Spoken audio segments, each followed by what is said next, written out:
করণীয় আমাদের আছে। তোর মধ্যে প্রথম করণীয় হলো শাবানের 29 তারিখে পশ্চিম আকাশে রমজানের চাঁদ তালাশ করা।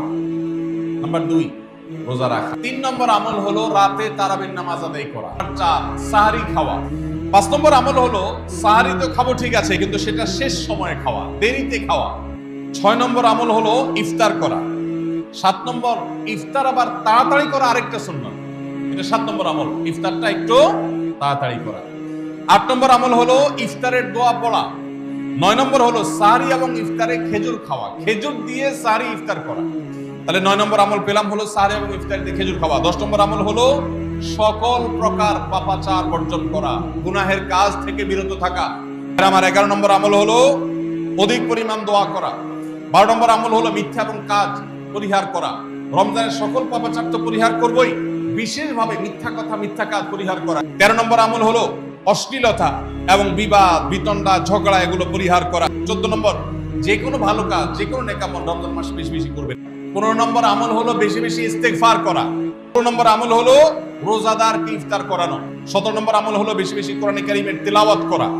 18 নম্বর আমল হলো কোরআন পরস্পরকে শোনাশুনি করা। 19 নম্বর আমল হলো দান সাদাকা বেশি বেশি করা। 20 নম্বর রমজানের কর্মসূচি হলো ভোর রাতে দোয়া করা। সারির সময় একটু দোয়া করবো তো ইনশাআল্লাহ। 21 নম্বর আমল উমরা করা, যাদেরকে আল্লাহ তৌফিক দিয়েছেন তারা রমজানে উমরা করে। 22 নম্বর আমল হলো রমজানের শেষ 10 দিন মসজিদে ইতিকাফ করা। 23 নম্বর আমল হলো শেষ দশকে ইবাদতের মাত্রা বাড়িয়ে দেওয়া। 24 নম্বর আমল হলো শেষ দশকে পরিবারকে ঘুম থেকে ডেকে তোলা। পরিবারকে ঘুম থেকে ডেকে তোলা।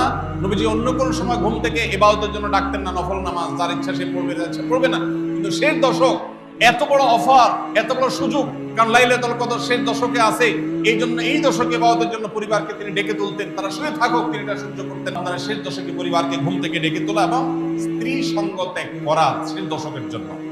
25 নম্বর আমল হলো লাইলাতুল কদর অনুসন্ধান করা, স্পেশালি বেজর রাতগুলোতে। 26 নম্বর আমল হলো লাইলাতুল কদরের আশায় বিশেষ দোয়া পড়া। সেটা কি?